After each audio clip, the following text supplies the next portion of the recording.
Well, my lords, ladies and gentlemen, excellencies, honoured guests, welcome to the 2021 Global Parliamentary Forum on the World Bank and the International Monetary Fund. I am so sorry that we are not able to meet together, as is our custom at this time of year in Washington, DC, but I am so grateful to the Parliamentary Network team, to everybody at the bank and the fund, our speakers and translators and technical people who have helped create this space for us over the next few days to debate some of the key issues at the front and centre of our political life. Now, when we met this time last year, we were in the eye of the storm. This year, we wanted to change gear. We wanted to begin opening the debate about how we now shift from the pandemic to the goals of the Paris Climate Agreement, the deadlines for which are in just 10,500 days' time. It's over that short arc of time that together we have to build the right kind of gig economy in our countries, an economy of green, inclusive growth. The right place to start, however, for us at the Parliamentary Network was to send a very clear message that this crisis is not yet over.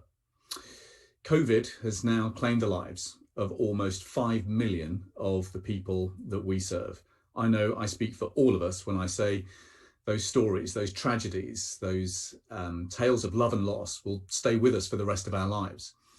By the time this session is over, another 22,000 people will become infected, and tragically, some of those will not live either. That's why I'm so pleased that today we have been able to bring together the key players in the Global Task Force on Vaccines, Therapeutics and Diagnostics. We're going to hear shortly from our good friend Antoinette, Deputy MD at the IMF, as well as Gita, Chief Economist, both key players in the IMF blueprint that set out exactly what the global community needed to do earlier on this year. I'm really pleased as well that we're going to be joined by Anabel Gonzalez from the World Trade Organization. Before we hear a video message from Gabriela Ramos, who was, of course, the G20 Sherpa and is now at the helm at UNESCO. Then we're going to have a quick discussion with some of our parliamentarians. So please have a think about some of the questions that you want to pose. And then we're going to shift focus to hear from Marie Pengestu at the World Bank, to hear the bank's point of view. Again, a short discussion, and then we're going to wrap up with our brilliant visual artist. Final word from me is a plea to you. The complexities of what each of us is having to contend with now mean that we have to learn from each other like never before. So at this year's meeting, we're launching the process for creating a parliamentarian's toolkit, the key things that we need to know about, understand and learn from each other. We're going to make that available in the form of briefings, podcasts and videos, and we're going to launch it at spring next year. So as you listen to the sessions that we've got scheduled for this week and the town hall on Monday, in the margins of our discussions, please think about what are the things that you hear that you want to hear more about. What are the tools that you think that you're missing and that you need? What are the things that will help you do a better job in your country, serving the people that we're here to represent? So before I hand the floor to Antoinette, we're going to kick off with a couple of poll questions. I'm going to present the results at the end of the session, but just take a minute to give me your perspective on these two questions. So first, over the next 6 months, what's going to happen to the health crisis in your country? Is it going to get much worse, stay about the same, better, or much better? What's your point of view on how the health crisis in your country is going to unfold? The second question is then about the economic impact. How is the economic impact going to unfold in your country over the next 6 months? Again, is that going to get much worse? Is it going to get worse, about the same, better, or much better? These are just helpful perspectives for us to begin gathering and to share back with the leadership of the fund and the bank. So hopefully that's given you enough time to click on the options that reflect your points of view. And it's now my great pleasure, Antoinette, thank you so much. You're such a good friend to the Parliamentary Network. I'm going to now hand the floor to you for 10 minutes before Gita, if it's okay, I'm going to bring you in for 5 minutes before we hand over to Anabel. But Antoinette, thank you so much for joining us.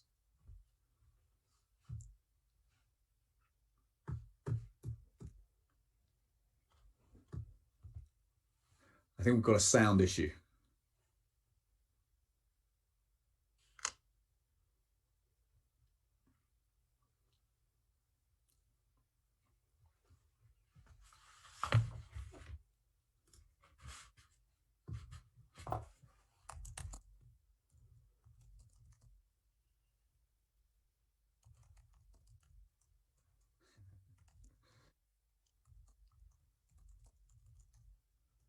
I think I speak for most of us when I say that we're now all looking forward to getting back in physical rooms together.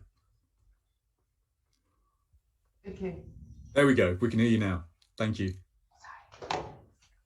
Very sorry about that. No, don't worry. Technology, we're just so delighted you've been able to join us. No, I was just starting to say thank you very much, Liam, for inviting me up, and I'm thrilled to join you and your colleagues once again for this very important gathering.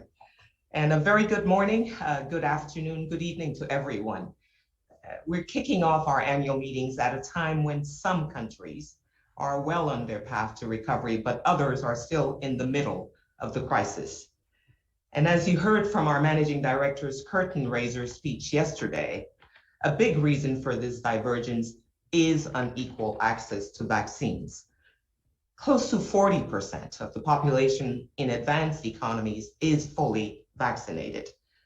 But in emerging markets, that number is only 11%, and in low-income countries, a tiny fraction yet. This is a human tragedy, and until we address this growing divide, COVID-19 will continue to claim more lives, as Liam, you just emphasized.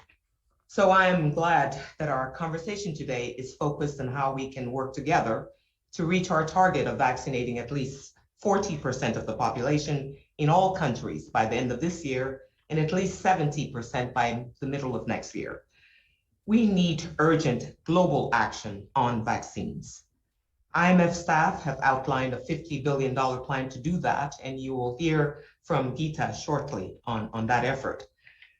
But I want to speak to you today about the other reason for this divergence, and that is unequal access to resources.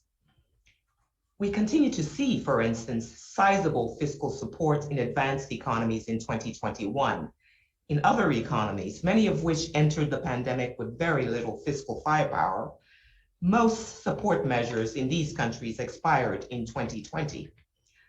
And this, unfortunately, will delay recovery and leave a lasting damage to investment, to productivity, and to growth in these economies. It will also leave scars in people's lives, from lost jobs and idle skills to interrupted schooling. And the emergence of even more infectious virus variants could wipe out trillions from global GDP by 2025. In addition to being a human tragedy, COVID-19 could also become an economic calamity. So if there is one clear lesson we take from this crisis, it is the importance of building forward an economy that is resilient to such shocks in the future. In other words, just as we look to the international community for joint action on vaccines, we also need to focus on how we can make our own economies more resilient. And this is where we need the support of parliamentarians worldwide to shape policies, enact needed legislation, and provide oversight that continue to protect lives and livelihoods today, but that also build a recovery that is more resilient and sustainable in the long run. We see 4 priorities. The first is to build resilient economic systems, strengthening public finances, for instance, through effective tax policies, public financial management, and debt management, modernizing financial systems, improving transparency in public institutions. These are all fundamental focus areas for long-term economic stability and growth. The second priority is to build a recovery that is fair to all segments of our society. We can do so by focusing on policies that enable greater access to basic services such as healthcare, education, and infrastructure, and that better protect the vulnerable from income shocks. Another way to build inclusive growth is to enable a transition to a digital economy. Low-income households and small businesses can benefit greatly from advances in mobile money and fintech services. This boosts financial inclusion, which in turn lifts economic growth. Our third priority, and an important part of building a resilient recovery, ought to be gender-inclusive policies. I understand that close to 40% of you joining us today are female members of parliament, who can certainly be champions on this. It is a moral issue, of course, but from an economic standpoint, it is also macro-critical.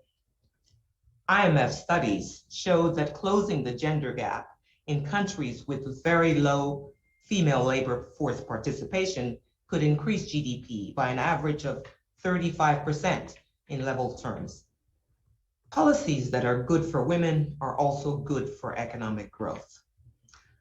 And finally, perhaps the most defining challenge we confront, that is climate change, also presents risks to economic and financial stability and has an adverse impact on our livelihoods, which is why we need your support in arresting or reversing the accumulation of emissions. We can do that by putting a robust price on carbon, one that can send a critical signal to the market and encourage transformation to green energy. Decarbonizing our economies will also require a substantial scaling up of green investment over the next next 2 decades. The best part is that doing so offers a huge opportunity for growth and for jobs. Research by IMF staff shows how deficit finance green supply policies could raise global GDP by about 2% this decade and create 30 million new jobs. Of course, scaling up green investments is hard when countries already have limited fiscal space, which is why we need to encourage private sector participation and unlock trillions of dollars in green finance. In fact, for countries to enjoy a sustainable recovery, the private sector will need to play a greater role in the economy in general. Infrastructure is one such area where this could be explored, and that includes social infrastructure, such as health and education.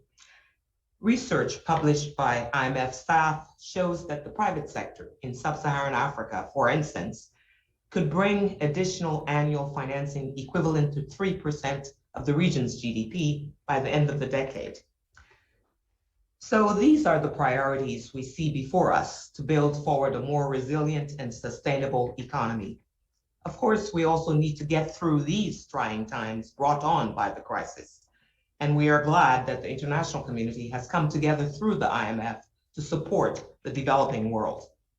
So since the start of the pandemic, the fund has provided over $118 billion in financing to 87 countries, including 54 low-income countries. We extended debt service relief to 29 of our poorest, most vulnerable members. We also provided policy advice and capacity development support to over 175 countries during the crisis.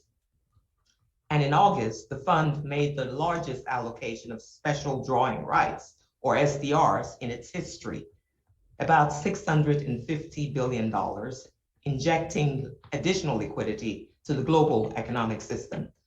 About 275 billion of these SDRs went to emerging and developing economies. Much work still needs to be done by the international community, foremost of which is urgent global action on vaccines. The IMF has partnered with the WHO, WTO, and the World Bank to focus on this effort, as you will hear from Gita. We also need to galvanize additional financial support.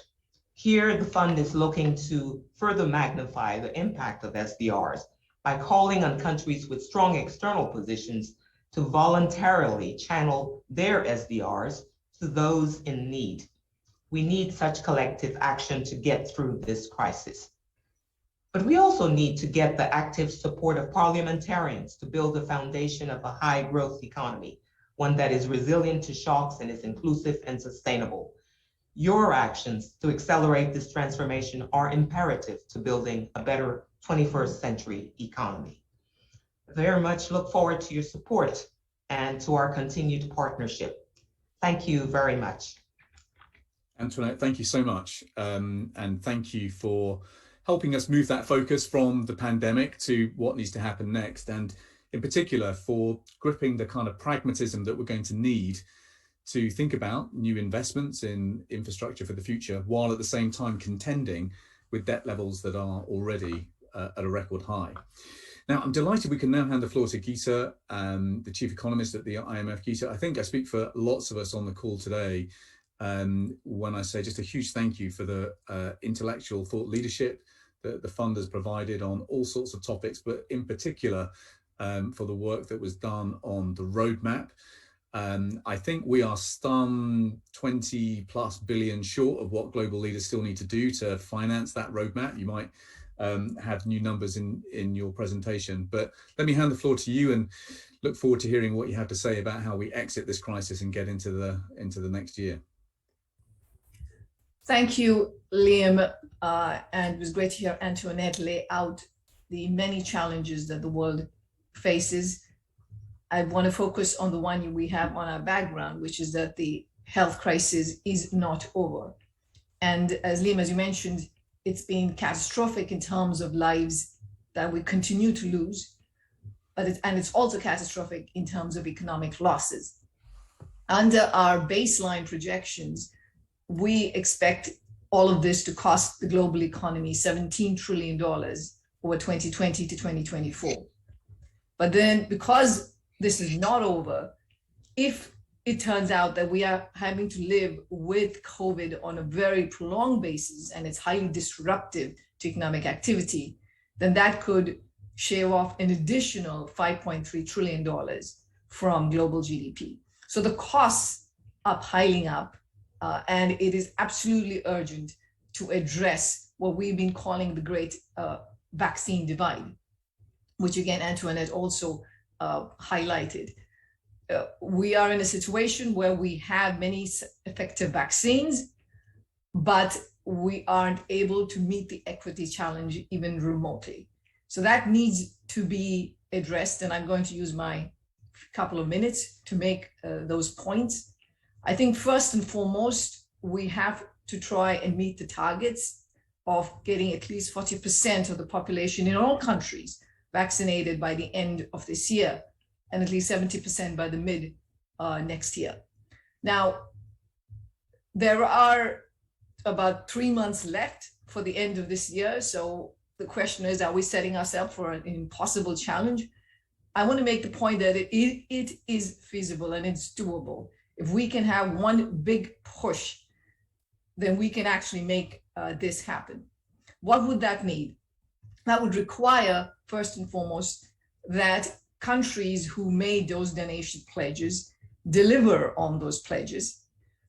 For instance, as of now, only around close to 20%, about 20% of the pledges that were made as part of the G7 summit in June have been delivered on. That does not look good. We need to get that number at least up to around 50%, then we are in good shape. Second, it is important that manufacturers prioritize deliveries to low-income countries and to COVAX. At this point, only around 13% of COVAX procured doses have been delivered to them. Again, we need a push there. But the way that's going to happen now in these next 3 months will require high-income countries with large amounts of surpluses to move a few steps back in the queue so that they can then let COVAX and AVAT move up in the queue and receive these deliveries in these next couple of months. So we need them to do that. And it is possible because they have surpluses that they don't need at this point. But in addition to doing what they've already pledged and what's in the pipeline, we need another 550 million doses to go to COVAX through dose swaps and through delivery swaps. So again, given the supply that exists, even taking into account the fact that countries want to give booster shots, which does present a big constraint on the problem, but still, it is a feasible problem. Third, you have to remove trade barriers on vaccines and related materials. Now, so this is on the vaccination front, but of course, before we get to 70%, we still risk losing many lives and livelihoods. So it is equally important to invest in testing, making sure there's oxygen, therapeutics, PPE, genomic surveillance. And in terms of financing, that is where the hole is. That's exactly where the hole is. And that's where we need to close that gap of around $20 billion in grant financing. We need to make grant financing the first line of defense because countries have high levels of debt already, and we cannot pile more debt on them. So grant financing for $20 billion will make sure that we're saving all the lives that we can save. We are ensuring we have a healthy population, healthy community, and importantly, that we are keeping vaccines fit for purpose through genomic surveillance to make sure we have the right vaccines. I'm just going to close by saying that we need, again, a much higher level of accountability than we've had so far. Thankfully, there's been a lot more engagement in these last few months from the G7, the G20. We have the Multilateral Leaders Task Force. The ACT-A, of course, has been at the lead in pushing on getting a coordinated response. So there is a lot going on, and this is again absolutely essential. And I'm going to say one last thing, which is beyond the near term. I think it is absolutely critical to diversify the production of vaccines around the world and other health tools. It will require expansion of manufacturing capacity, not just fill and finish, but the entire chain in developing countries. And this will require solutions on financing and on technology transfer. Because let's not kid ourselves, this is not going to work just in the way it's happened recently. We will need more diversified production. And I will stop with that. Thank you.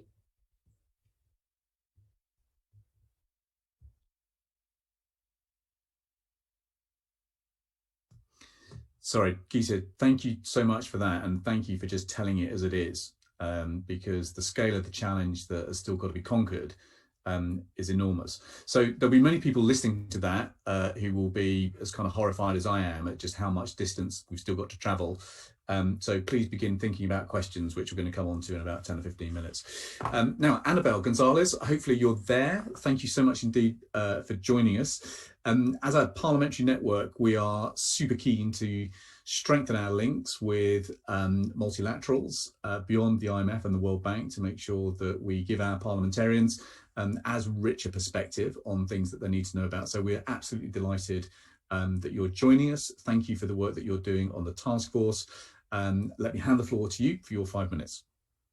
Thank you very much, Liam, for this kind invitation, and hello to everyone. Parliamentarians play a particularly important role in the work of the WTO. You support us through our advocacy on trade issues and your engagement with your governments to ensure that trade delivers benefits for people everywhere. And you help connect the WTO as an organization to your constituents, to the people that you represent and that we all serve. So we rely on you through your governments and through platforms like this to pass on the concerns of your citizens, and we rely on you to help inform them about the work of the WTO.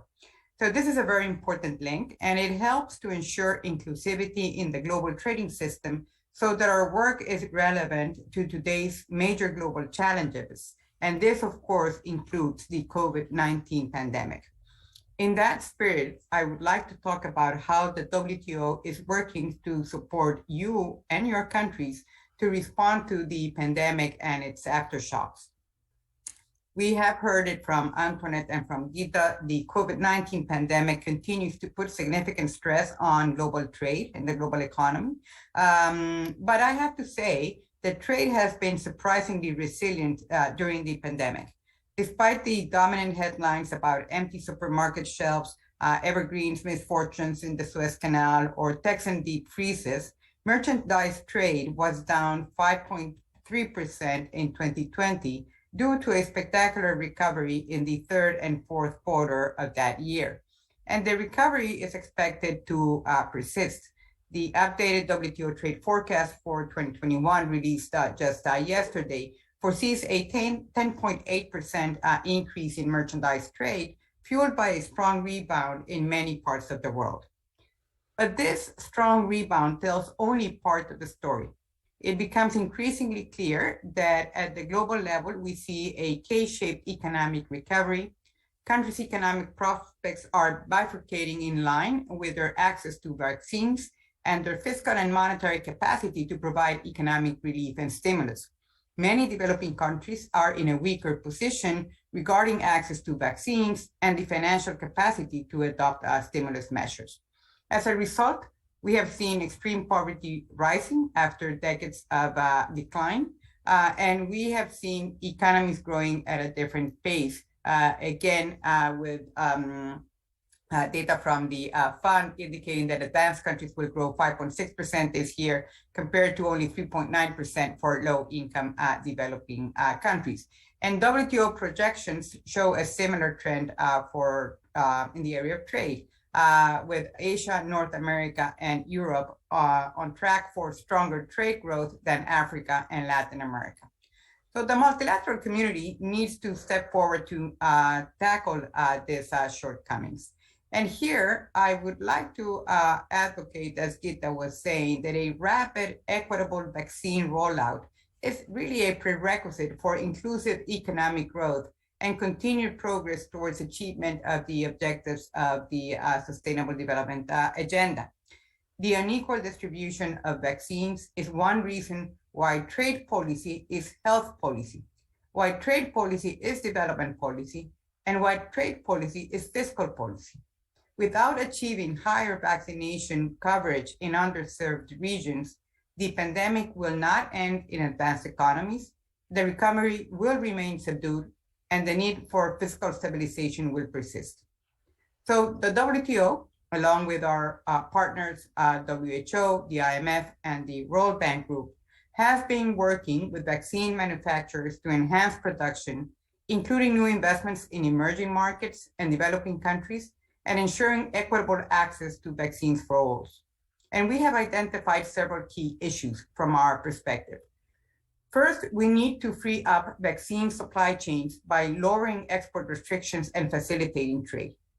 Making the Pfizer BioNTech and Moderna vaccines, for example, requires inputs from 19 countries, which means trade is essential to move inputs across borders. But tariffs on vaccine inputs still range from 3% to 10%, and export restrictions on vaccines and vaccine inputs continue to hamper vaccine trade. In fact, based on confirmed information, we know that 32 economies restrict exports on at least one input for the production of vaccines. 21 use export bans and 11 use export licensing schemes, and these barriers must be addressed. Second, we need to continue to work with manufacturers to identify supply chain bottlenecks. To that effect, the Multilateral Leaders Task Force on COVID-19 vaccines, which brings together the heads of the IMF, the Bank, WHO, and WTO, held a meeting with vaccine company CEOs in early September and put in place a vaccine network that has been discussing technical issues. And we now have a much clearer idea of where the supply chains are arising and why an updated version and why it is important to have updated information on this supply chain bottlenecks. And this is something that we can only achieve in collaboration with the industry. Third, we need to increase production in developing countries. By the end of the month, there will be more than 7.6 billion vaccines produced by 90% of the vaccine, but more than 90% of the vaccines doses are made by only 4 economies: China, India, the European Union, and the United States. And out of these vaccines, only about 1/3 are exported. Currently, there are no vaccines made in Africa, and the continent has received only slightly more than 200 million doses, or 15 vaccine doses per 100 people. This number is 10 times higher in North America or Europe and 8 times higher in Asia. 2 months ago, Pfizer announced a $100 million investment in South Africa at one of our WTO meetings, but more needs to be done in this direction. And finally, while considerations at the WTO continue on the proposal to waive certain WTO intellectual property rights for COVID-19 vaccines, therapeutics, and diagnostics, and to clarify flexibilities regarding compulsory licensing, we must find pragmatic solutions to technology transfer, know-how, and intellectual property questions. So the WTO stands ready to support efforts by industry to produce and distribute more, and by COVAX, ABAT, ACT-A, and others to foster equitable access.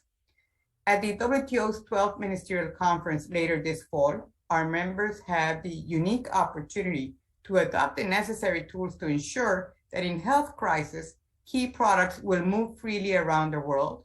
People in poor countries will not be left at the back of the queue, and we will continue to get the innovation we need.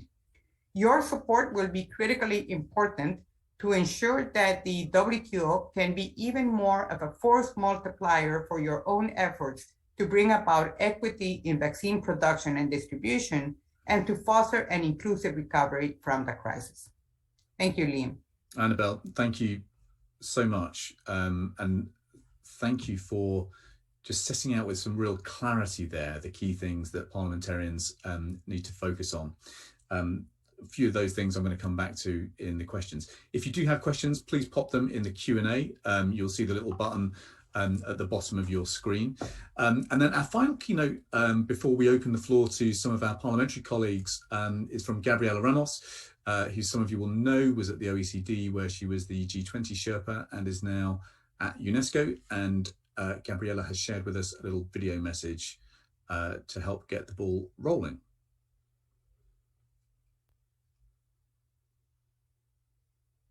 Good morning. It is a pleasure to be with you in this parliamentary forum. And I want to thank my dear friend Liam Byrne for inviting me. For the last years, many international institutions, including UNESCO, have been documenting the unsustainability of the growth path that we have been following from the environmental and social perspectives. Focusing on maximizing GDP has left us with high level of inequalities of income and opportunities within and between countries, and with an irreversible impact in our environment. We actually were creating the conditions for a major crisis in both fronts, and with a level of vulnerabilities that are not easy to manage. Then the crisis-19 crisis struck. It showed us how the fragilities in our societies and in our economies could make matters worse.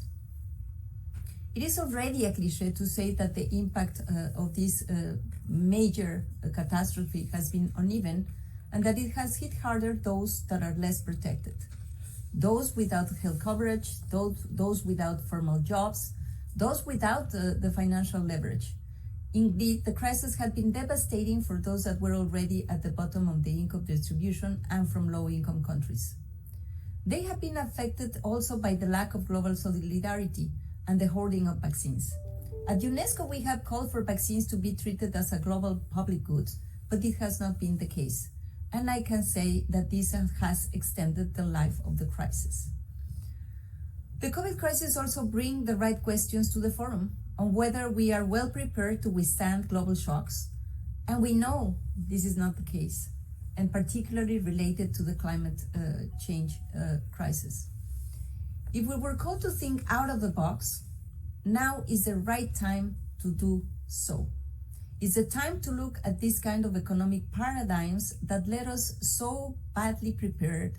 And it is time to build, I would say, a new deal and to make peace with nature, as UN Secretary General Guterres have called us to do. For this, we need to move away from the maximization paradigm, maximizing shareholder value and maximizing GDP growth. Both in business and governments, this is unsustainable. It does not tell us anything about what matters to people in other dimensions of well-being. It takes us to prioritize efficiency over equality and sustainability that are always an afterthought, and they need to be being brought together, efficiency, equality, and sustainability, as major goals where there are very important trade-offs. It is time to go beyond GDP and to look at well-being outcomes. It is worrisome to think that as we start reaching pre-pandemic growth levels, countries will be relaxed and delay climate or social action. On the contrary, its impact of what we are living now on the environment should be taken seriously, and I would say even started with environmental accounting. Putting that in our national accounts and then natural depletion as something that needs to be going into the liabilities. But we also need climate-proof COVID recovery packages. I know you will be looking at ways of greening the financial sector that has advanced significantly in the last decade. But let's start by not financing carbon. Let's for once deliver on the G20 commitment to stop financing fossil fuels. These subsidies should be eliminated, as they are 500 million, almost to 1 trillion, that could be dedicated to something else. Let's also use the procurement systems around the world to create the incentives to invest on green projects. This amounts from 13 to 20% of government outlays that I feel could be building the right incentives to do so. And more than anything, we need a price on carbon. At UNESCO, we welcome the increased ambition on the climate packages in Europe, in the US, in China, and many parts of the world. We hope that COP26 will deliver concrete outcomes, but this will not be achieved without a price on carbon that is global and border tax adjustment. This is nothing new, but we don't see it happen as it is not happening as it should. We also need to look at frontier technologies and sustainability science. At the social and human science sector of UNESCO, we are pleased to share that our members approved a global standard on the ethics of artificial intelligence with a very strong chapter on the impact, positive and negative, of these technologies on the environment. It is a call to instill environmental reflection in these pervasive technologies. We have also launched, and I invite you to join, the Bridge Coalition on Sustainability Science, where universities, think tanks, and institutions share the results of the research for innovative application of social and human sciences to the climate challenges. This is a call to change our analytical frameworks and embrace complex system analysis. Great to have these fantastic researchers receiving the Nobel Prize exactly at looking at these very important complex science thinking. I wish you the best in these debates and count on UNESCO's social and human science sector to make progress in this important agenda. Excellent. Right, so there we have the stage set with 4 excellent perspectives, and we're now going to do a very quick tour of the planet and hear from 4 of our parliamentarians. And if you can keep it to 4 minutes, folks, that will help me get some of our questions for our guests in as well. So let me start with Jennifer. Over to you in Colombia. Thank you so much for connecting today.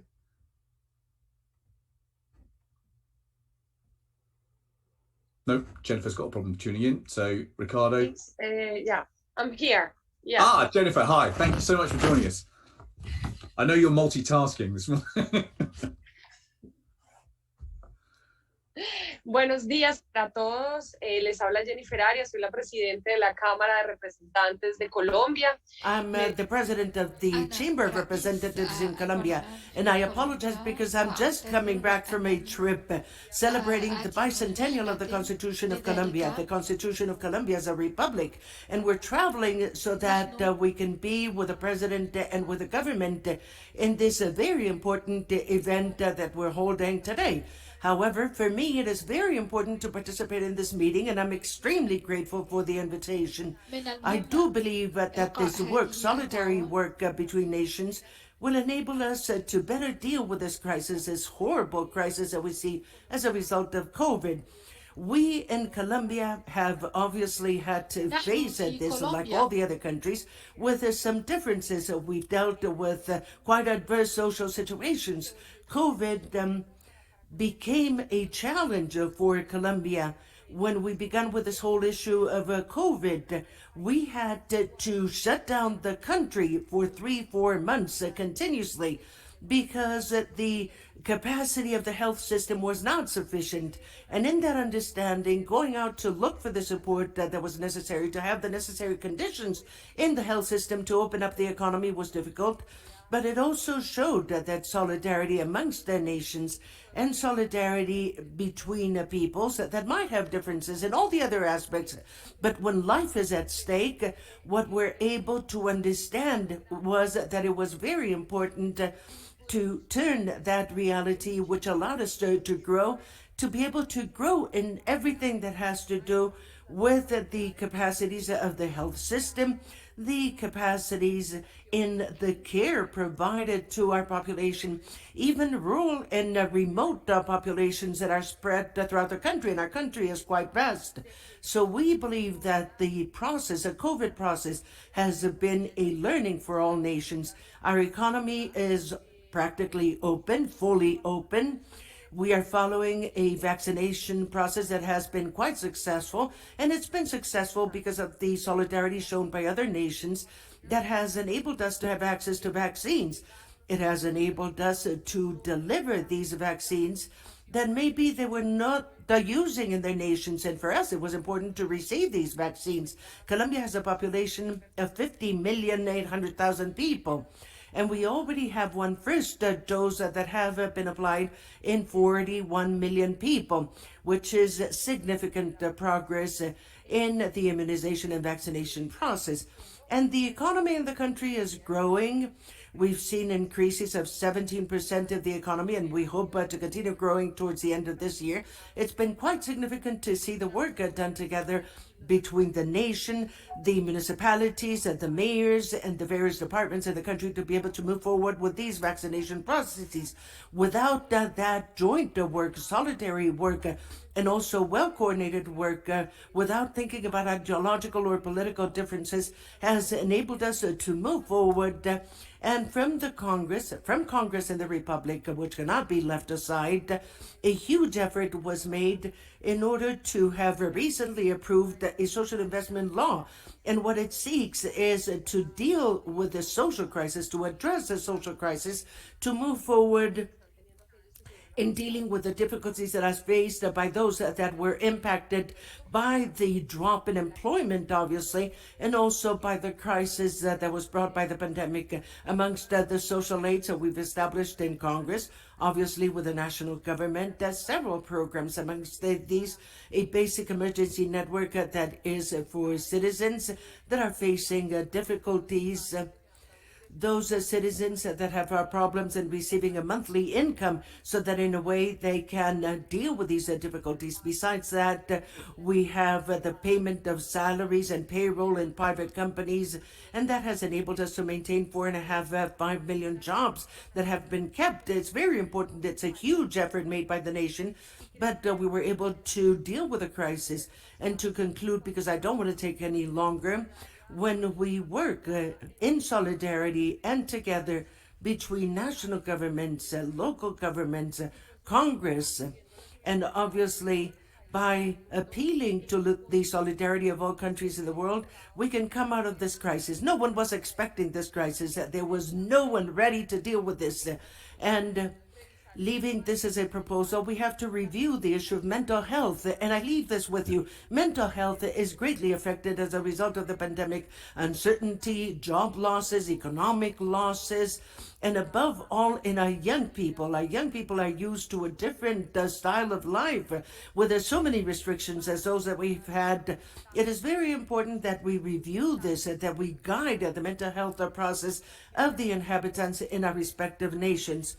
Because in Colombia, we've seen an increase in problems in mental health and everything that has to do with the suicides, particularly amongst the young population. So we have to take a look at that situation that is brought by the pandemic. So thank you very much for the invitation. As I was saying, the President of the House of Representatives of Colombia, and with the government, we've done joint work with the government and local governments. Thank you very much for the invitation.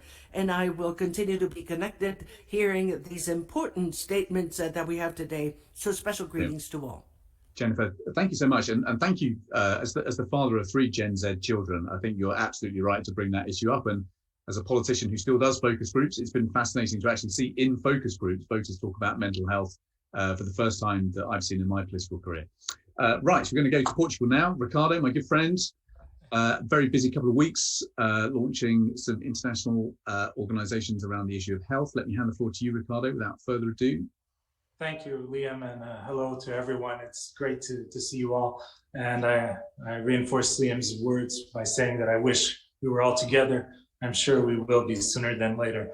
I think that what we just heard is extremely important, focusing also on the non-COVID consequences in health related to the pandemic, but I'll leave that for other speakers. I still want to focus on the pandemic, and coming from Portugal, the country that has practically most vaccinated people per capita in the world right now at over 85%. We have seen how securing or guaranteeing health and a sense of safety and security is critical for normality to step in within the development of a country. And without health and without security, it is impossible for us to discuss truly economic growth or prosperity, or even the ambition of ending the inequities which undoubtedly have gotten worse throughout this pandemic. The problem is we are just one variant away from going back to square one. And the issue here is that with most of the world unvaccinated or far behind in terms of vaccination, despite having this tool that science has been able to develop at this point, we are still lagging behind in terms of making sure that we keep our population safe. And so I would agree with everything that was said by our keynote speakers and say that MPs have a very important role working with financial institutions, making sure that governments understand that this needs to be solved quickly to make sure that we can then get back focusing on other domestic issues that are equally relevant and that have been keeping behind. On one hand, I believe that financial institutions, to force us in that direction, can play a role in using data in a more user-friendly way, if you will, for parliamentarians and for governments, to make it very clear who is lagging behind and why, what are the bottlenecks, and what we need to do to overcome them. And we also need to use incentive schemes, both for low-income countries, but especially for mid and high-income countries, to make sure that we are pushing in the right direction. Access to funding, access to privileges must be correlated with actions that can actually solve the problem of lack of funding and lack of incentives in terms of vaccination, in terms of testing, in terms of therapeutics, the research and development. And I fully agree, I think it was Gita who said that we need to have a grant funding approach. We cannot just create more and more loans for countries that are already overburdened with their debt. Another issue that I want to raise, and I'm trying to keep on time, is how we prevent future pandemics. And this is of critical importance. We need to learn from the lessons of the last year and a half. The truth is we have failed on many accounts because we were unprepared. And as Liam has mentioned, the Parliamentary Network on the World Bank and IMF, along with the Unite Global Parliamentarians to End Network to End Infectious Disease, which I am the founder and president, have come together to create the International Forum on Global Health, which was launched last 28th of September, bringing together a series of parliamentarian networks working together precisely on creating the blueprint, if you will, for MPs and member states to know what to do, how to make sure that we are capable of responding to the current pandemic, but being able to allocate resources and restructuring our governance models, both at the domestic and at the multilateral levels, to make sure that we are better prepared in the future. And I'll end by saying that this international forum, I think, is one more tool in our toolbox to make sure that we are effective in our actions. 100 years after the Spanish flu, we were caught off guard, we were unprepared, and we criticized many generations before us for not doing a better job.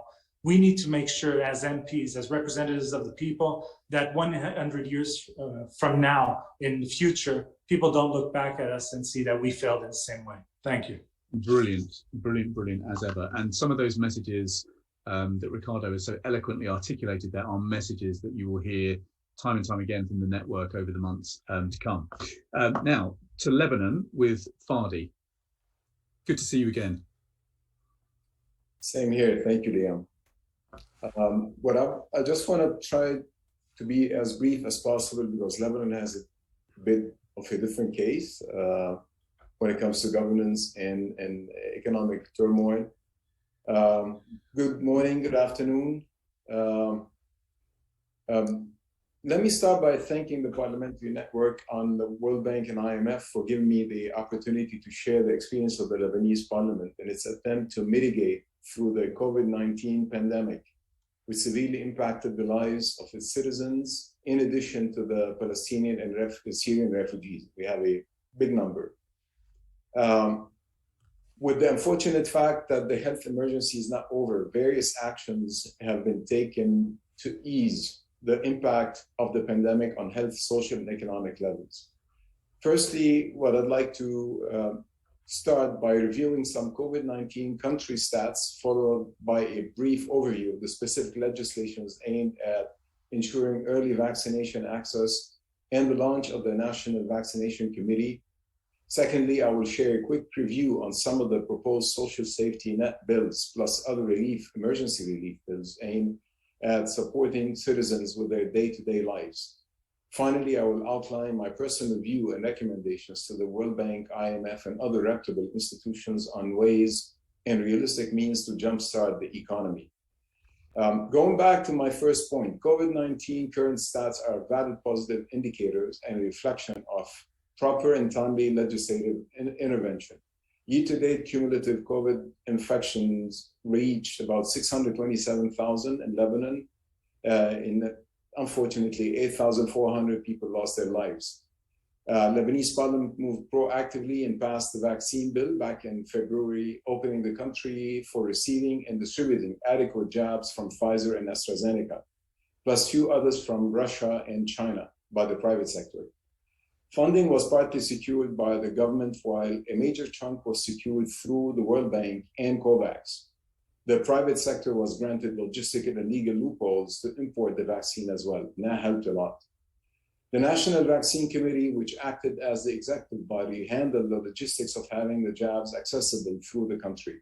Accordingly, it was the focused target of our oversight functions through routine meetings to review mechanisms and ensure equitable in-country distribution.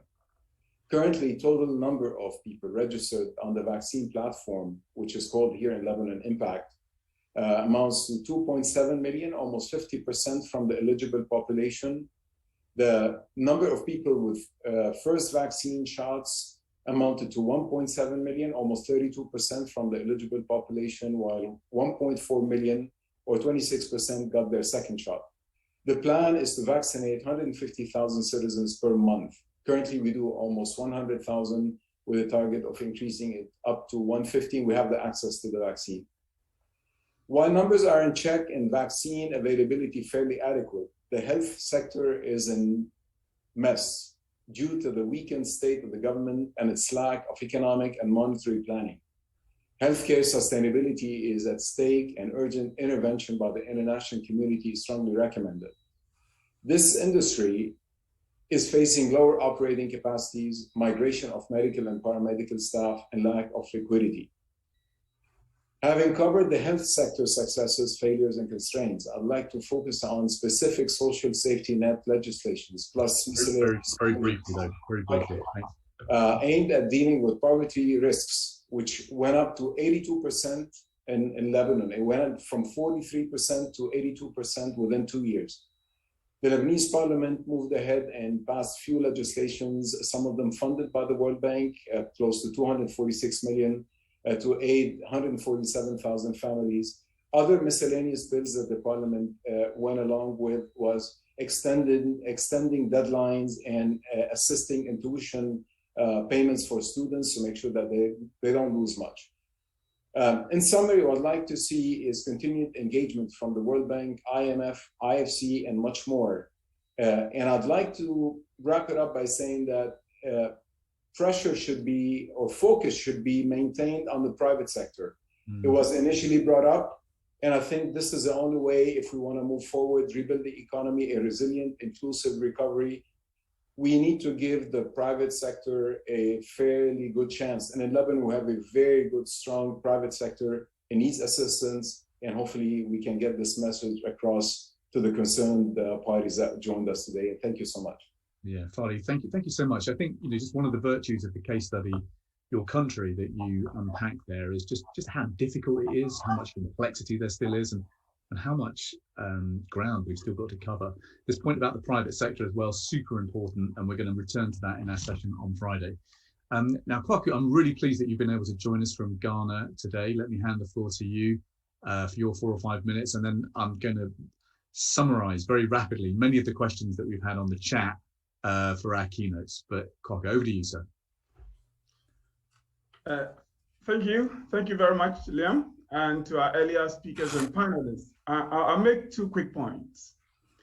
COVID-19 was a global emergency that threatened lives and livelihoods. And understandably, in the fight against the pandemic, many norms were disturbed and many more became less important. In many countries, one set of casualties in the fight against the pandemic was financial controls, public expenditure rules, and other traditional fiscal responsibility guidelines. And politically, this was easy because in the wake of the pandemic, people wanted actions, not questions. And the outcome of COVID expenditures audit in some countries where such audits have been done show that the pandemic also became a cover for some level of financial improprieties and procurement breaches. As we move into the era of vaccination and recovery, there must be a deliberate strategy to ensure that fiscal controls and fiscal discipline that suffered under COVID are fully restored. Otherwise, the vaccination and the recovery efforts would lose would lose scarce resources to wastage and corruption, and the outcomes would definitely be suboptimal. In this regard, it would be helpful to strengthen the capacity of such institutions with mandate to oversight expenditure decisions. And I think the point made by Antoinette and other speakers in respect of improving the capacity of Parliament is very important. So we are able to ensure that we return to normal ways in respect of our financial control prioritizations. Yeah. The second point I like to make is that, COVID impacted all national economies adversely, but weaker economies were more badly hit. In Ghana, for instance, in the 2020 projected revenue, there was a shortfall by some 5% of GDP. At the same time, unplanned expenditures imposed by COVID had similar impact. Now, these 2 sources of fiscal demands were contained largely by unplanned but unavoidable borrowing.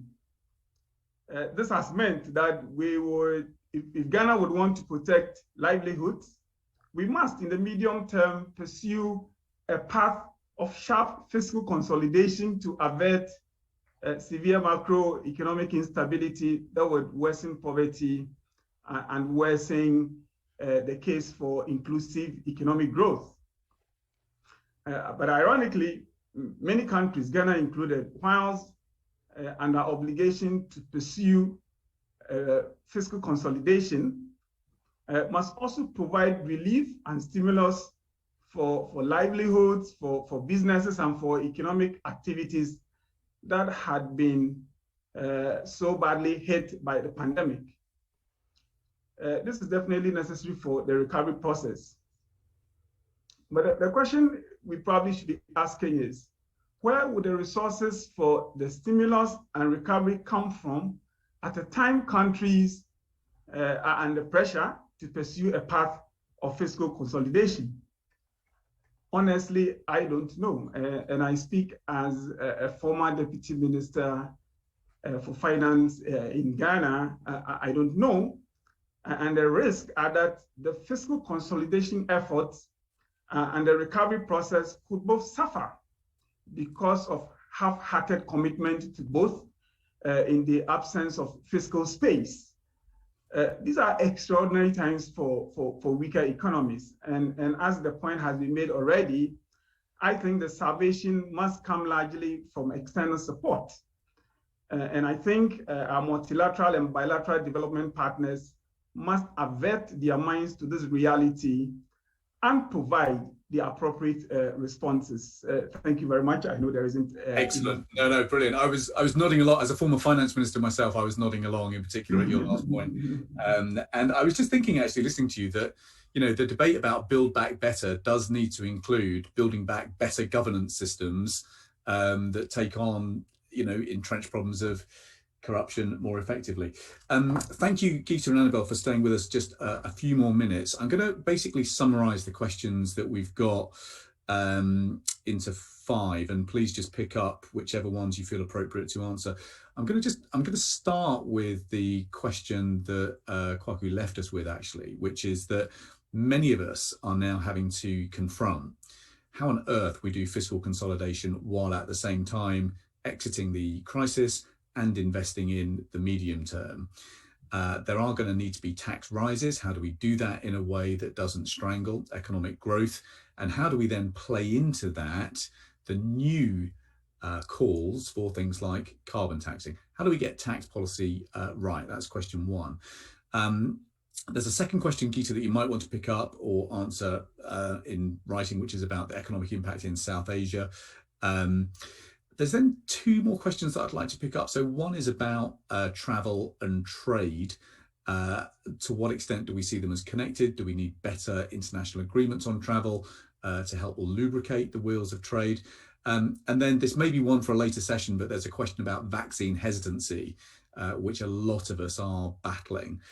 Should we be providing support for pill-based systems? Are there good strategies for effective communications? Any points of view on that? So Geeta, let me come to you first. Any reflections on some of the things you've heard from our parliamentary colleagues and any points of view on the questions that I put? Thank you, Liam. And it was indeed very insightful, the comments that I heard. Very quickly, first on the question of how do you deal with this challenging situation where your economy is still being hit by strong headwinds, but you're running out of fiscal space. What does one do in these circumstances? And so, yes, I saw some of the questions on developing countries. South Asia has been quite bad hit in terms of projections for the recovery. It is a very gradual recovery. So these are parts of the world that have been very hard hit. I would say first and foremost, I think the strategy that is always helpful is prioritizing spending. And as of now, health spending has to be a #1 priority because we know that is a very important way to get back economic activity. Also prioritizing spending in terms of cash transfers or transfers in kind to extremely vulnerable population. That is another priority. And again, that's where you have to spend limited resources on.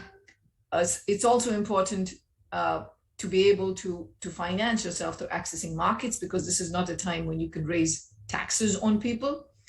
Now, what we have found is helpful is that when countries kind of have put in place a very credible medium-term fiscal plan on how eventually they will get the finances in order, it actually reduces their current financing costs. And that frees up space for them to be able to borrow a little more on markets and then do the kind of spending that's needed. I think it's essential that countries also try to prevent deep scarring. And that's why getting children back in schools, human capital investment, all of that is just absolutely essential. And then I would add, that's from the countryside, but I would add that the international community plays a very important role. The reason institutions like the IMF, the World Bank, exists is exactly to help countries in these very difficult times. And it's something that we have been doing, but the international institutions have to continue to provide these kinds of resources, including debt forgiveness for certain countries. On the issue of vaccine hesitancy, I'll just make one point that is clearly very important. We know that there are ways, if you mandate vaccine requirements in certain places, it has worked extremely well in many countries where you make it a requirement and it works as you would expect it to. You kind of give incentives for people to get vaccinated. So that is a very important issue. But I just want to keep in mind, just because we don't want to mix up the narrative, that for the next 3 months, when we're talking about getting vaccines to low and low middle income countries, it is the supply that is a major concern at this point. I understand, and at the same time, as financing has to be provided to countries so that they can make the relevant deliveries, put shots in arm, and that is a big part of the plan, in the 50 billion plan that we put out, was to make sure that this kind of financing exists. But again, for the near term, let's focus on getting the supplies. I'll stop there. Excellent. Okay, Annabelle, anything to add to that? Yeah, let me take the question on trade and travel to say that for trade to play its part in the recovery, of course, travel is very relevant. And this can play both ways in terms of the relevance of trade for travel and the relevance of travel for trade. But let me say one point here, which is that we've also begun to see some divergent rules among countries as to what vaccines are approved for entry, which vaccines are approved for entry and which are not. And we see here a bit of a problem, which is some advanced countries are donating doses of some vaccines that have not been approved in their own countries to other countries. And while they do that, then they do not allow the citizens of this third country that has been vaccinated with the vaccines that were donated by that same country to come into their territory because the vaccine has not been recognized in that country. So the point that I'm making here is that making sure that all countries recognize or allow entry for people vaccinated with vaccines that have been recognized by the WHO is going to be a very important point in reigniting travel, which is important for trade, but it's also for trade in general, but it's also, of course, very relevant for reigniting the tourism industry in a number of countries. Yeah, excellent. Right, very good. I think that we're going to be coming back to a number of those points in future sessions. So thank you so much indeed for giving us a flying start to this year's Global Parliamentary Forum. The clock's against us, so we're going to move on now, and I'm delighted that we're joined by Mary Pengestu, who is, of course, the Director of Development Policy and Partnerships at the World Bank. Before I hand the floor to you, Mary, we're going to just have another quick poll of our members. So if I could have the next poll questions up. We've had a couple already, and we're going to just have these 2 more. So question number 1, folks, do you think that the international community is doing enough to support the recovery in poorer nations? Just give us your points of view on this. Is it much more support, about right, or less support? I'm not sure many people are going to pick that, but let's see what you have to say about that. And then we've got some, you can only pick one of these. I'm sorry, you've got to make a choice about which is the most important of these things. But if you're looking, if we were asking what support, do you want from the IMF and the World Bank? What's the top priority of your country? If you had to pick just one, would it be boosting jobs and enterprise, expanding healthcare, expanding education, building tax systems, building green infrastructure, or financing or refinancing government borrowing? Now, I know that all of those things are important, but we just want to get a sense from you about which is the number 1 issue. So thank you very much for your input on that. I'm going to give you the results of that poll just towards the end. Now, I think, Marie, before we hand the floor to you, we're going to watch a short video from colleagues at the World Bank, which is about what the world can learn from Côte d'Ivoire's vaccination campaign. So let's press play. Thank you, folks.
Excellent. So as we go into the months ahead, we're going to need to be doing an awful lot more of this learning from each other, which is why our Parliamentarians Toolkit is going to be so important.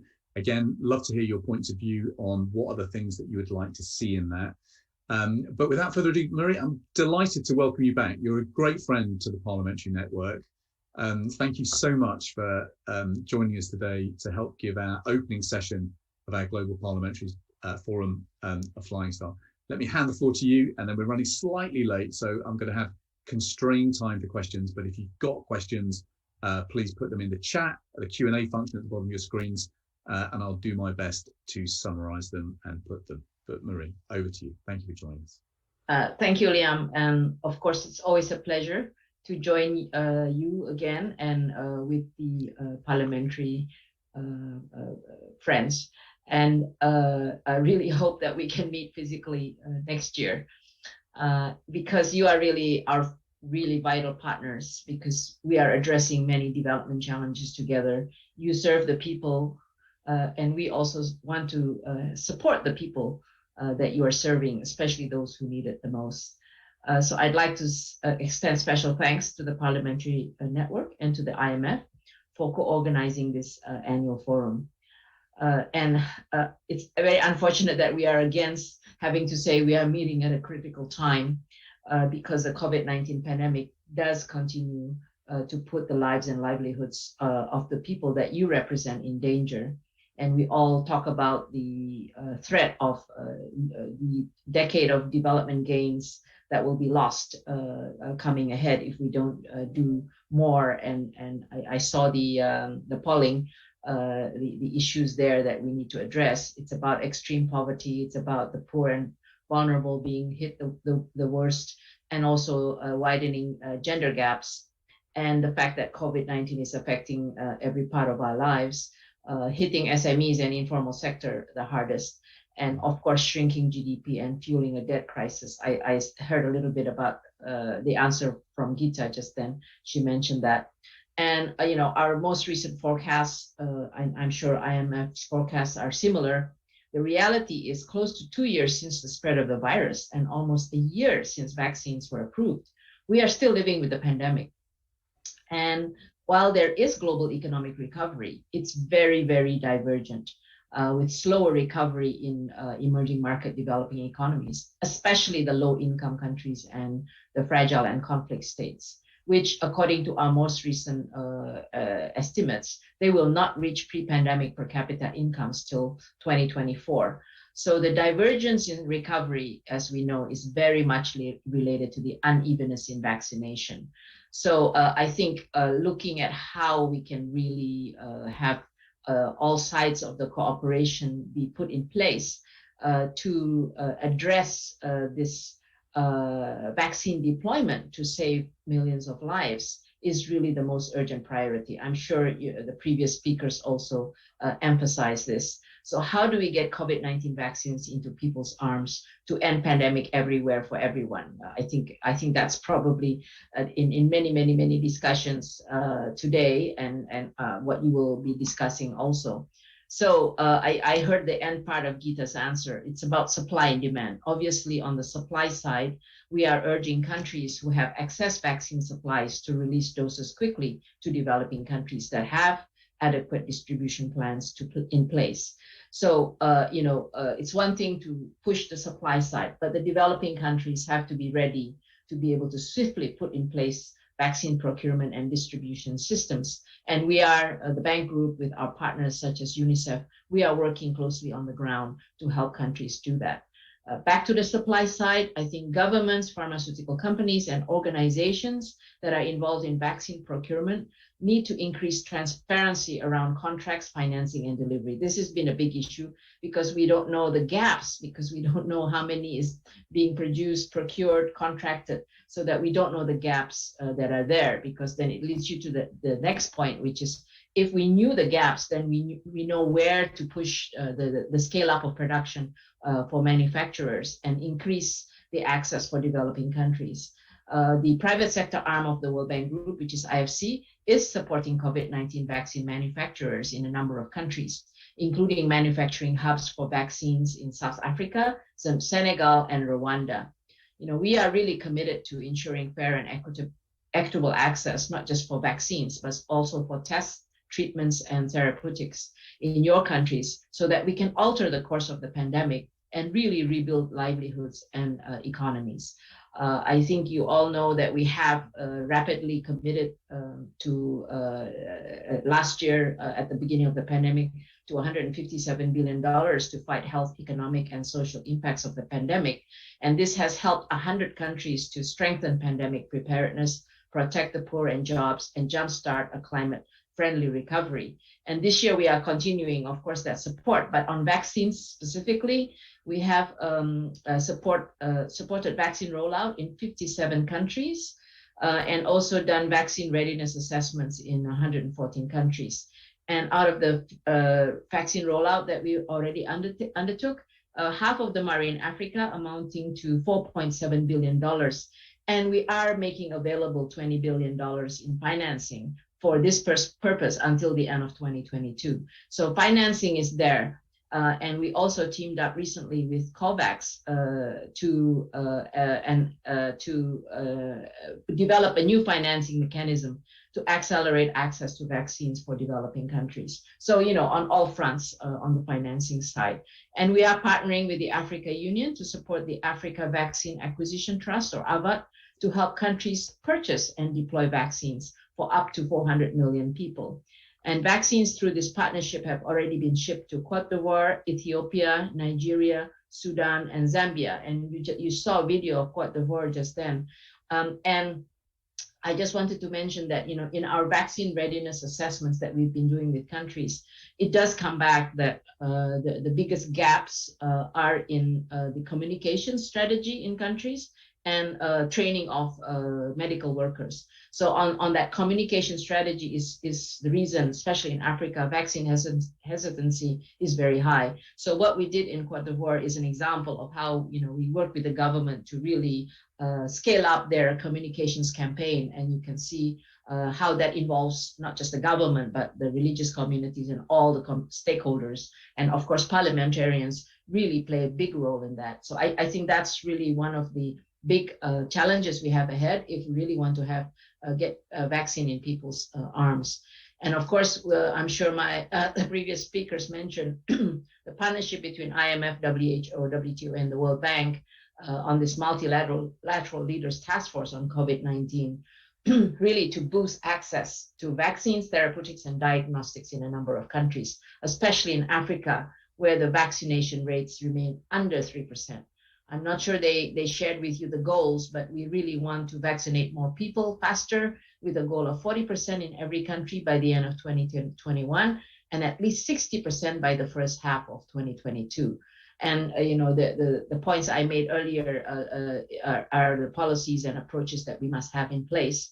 And we really also want to push more investment in additional vaccine production capacity by at least 1 billion doses and diversify production to regions with limited capacity. Because right now the concentration of production is only in 4 locations and only 30% gets exported. So really need to have diversification of production.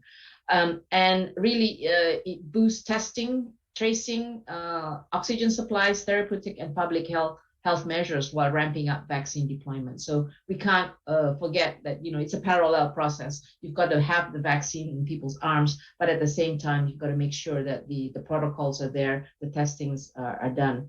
And in addition to vaccines, of course, we really are, the World Bank is really working hard to help you in your countries to save lives, detect, prevent, and respond to COVID-19, whether it's the emergency health programs, which includes the 50 billion of IDA resources to the world's 74 poorest nations on grant and highly concessional terms. So we are counting on you, parliamentarians in donor countries, to help support an early IDA 20 replenishment to help us continue delivering scalable results such as these to the world's poorest nations. We are really honored to be your partner in development, and we are ready to provide experts and technical support for you to draft laws, implement measures, and approve exceptional budgets to respond to the health crisis and really facilitate vaccine access in your countries.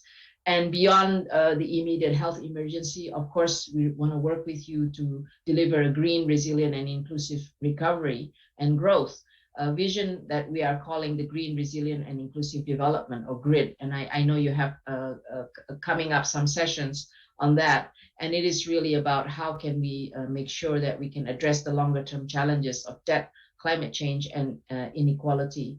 We have played a role in many aspects of this, but moving ahead, how can we have an integrated approach that will ensure recovery, but also address development and integrate climate into our development challenges. So let me stop there and really look forward to continued discussions, and if there's time for questions on this. Perfect. Thank you so much. There's just a few questions that have come through because I know the clock is against us, but I think the three quick points that I would draw out are, first, how do we make sure that vaccines are interoperable, in the sense that if you have vaccines administered in Africa, but you've got other countries that are just not recognizing the safety of those, is there a role that the World Bank plays in trying to unlock some of that interoperability that is needed? I think the second question is really around cash transfers, and as part of the recovery programs, do you see a particular role for grants that are provided to people? And then I suppose the final question for me is any messages you have for parliamentarians about what we need to push in our parliaments, including those of us in rich countries where we're conscious our governments are not doing enough to share vaccines, to deliver on their commitments, and where we have a lot more to do to increase grant financing and, of course, support IDA replenishment. So any observations on those sort of key points would be super welcome before we head into our wrap-up. Thank you, Liam. Very good questions. I think interoperability, probably, I don't know what the other speaker said, but basically what we are working on is to have vaccines which are approved by the WHO for emergency use as the basic principle, where we can accept the vaccines that can be deployed through this massive cooperation that we are doing.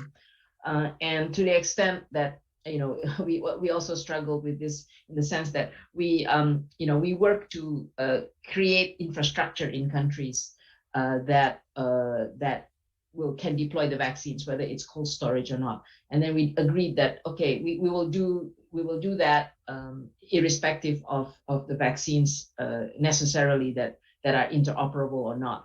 Because you can't distinguish if it's a fridge, part of it will be used for the WHO approved vaccines for emergency, and for us on the procurement and deployment side, that's what would be our benchmark. But on the infrastructure, because it's difficult to distinguish, we just focus on, okay, we want to build out the infrastructure that will support countries to be able to have good, strong health systems and also be able to deploy the vaccines. So that's kind of we are all going to be working on this continuously, but at the moment, I think that's the agreed principle.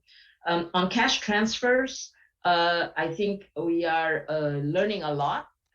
Believe me, we learned a lot in the last 1 year, how to really have effective cash transfers. And basically, I think what we're converging on is that they have to be adaptable and agile and flexible, because the shocks, the source of the shocks are different and the effects are different. So it really goes back to the basic point that you really need good data to be able to know who are the vulnerable groups, so you're not missing anybody, and what do they need, because in some cases maybe it's food that assistance that they need. So we are working closely with many countries to develop a good information system and ID system and link it to different databases, so that how to deploy the cash transfers more effectively. And not only that, deploy and then monitor, the effectiveness, because governments have fiscal constraints. So how do we make sure that this is going to be deployed? And because of what we talked about earlier, the pandemic is likely going to be lasting for some time. We are going to be looking at a longer period of having to support different parts of the population. So we really need to get a much more robust, flexible, agile social protection system that is not just cash transfers, but also job creation, education access, finance access, etc., etc. Your last question, our appeal to parliamentarians is obviously, how can you help governments make sure that their budgets are effectively used for the purposes of the recovery as well as saving lives. And for the developed countries, we are also hoping that you can all support an ambitious and continue and scale up the IDA replenishment, because that number that I shared with you, that the poorest countries are not looking like anytime soon going to recover. They're going to wait till 2024 before they reach pre-pandemic levels. The problem and this challenge is very, very serious. So we really need to make sure that we can deliver on our IDA programs, rapidly and at the scale that's going to be needed. And for that, we really need a strong IDA replenishment. Brilliant. And it's going to be a big part of the network's work, and indeed it will be part of the arguments that we begin rehearsing around special drawing rights, where we do think that there is latitude for richer countries who have had a windfall they didn't necessarily expect to be able to recycle some of that good fortune, not simply into cheap loans, but actually into increased grant payments as well. That needs to sit alongside doing what they need to do on delivering on vaccines and on delivering on grants too. Marie, thank you so much indeed. Thank you, Liam, and thank you, everybody. That's been a brilliant start to our forum. And now we're going to see what you thought. We're going to look at some poll results before we head over to Zara, our graphic artist. So here we go. So over the next 6 months, is the health crisis in your country going to get worse or what? And I think what's quite interesting here is you can see 50, 60, yeah, getting on well over half are saying it's going to be either the same or getting worse. But what's interesting is the difference between what you say about the economic impact and the health impact. Many more colleagues are saying that the economic impact is going to be either worse or much worse over the next 6 months. So even if people are a little sanguine about the outlook for the pandemic, people are obviously more worried that the economic impact is actually going to deepen. Now, the second poll result is also extremely interesting. If we can just have the results for the second poll up as well. This is where we asked you about whether you thought the international community needed to be doing more. And perhaps no surprise, much more support needed. Clear majority of colleagues saying that much more support is needed. And then on the second question, we forced people to choose one here rather unfairly. But again, incredibly interesting. The focus, I mean, what tops the list is the ambition to boost jobs and enterprise, followed by expanding healthcare, education, financing and refinancing government borrowing, and then building green infrastructure lower down. And I think that just reflects the immediacy of many of the challenges that parliamentarians are wrestling with right now. Got to exit the crisis, got to get the pandemic under control, got to get the economy working, and questions about building green infrastructure are just a little bit further down the list. Now, to debate that in greater depth and length, please join us tomorrow at 9 o'clock Washington time for our second session, which will be on the road to COP. I'm delighted to say that we will be having some kind of sessions at COP from Glasgow during the sessions there, so that parliamentarians can engage with IMF and World Bank leaders and others. But to bring this session to a close, let me now go over to Zara, who is our visual artist who has been listening in over the last hour and a half and is now heroically going to summarize everything that she's heard with a fantastic bit of artwork. Zara, what did you hear? Thank you so much. Let me make sure I get my screen up and you can all see it, so I can share that. Okay, excellent. So what I heard, we did start this conversation really pointing out that the health emergency is not over across the globe, and how can we end that pandemic and then accelerate recovery, which was talked about often on this call is a K-shape, right? Some countries are recovering at a faster rate than many others. So over and over, we heard that the economic recovery really requires a health recovery. And so how might we do this? How might we close this gap? And two things really came out that I heard. Closing this gap requires equitable vaccine and resource distribution. Both have to go hand in hand and be balanced so that this recovery can hit all of the countries across the globe. So the first goal that needs to be met, the first focus area, was talked about as far as vaccinating all populations that can be vaccinated. So focusing on the target of 40% of the world's population to be vaccinated by the end of 2021. So focusing on each country having that 40% hit by the end of this year, and about 60 or 70% by mid next year.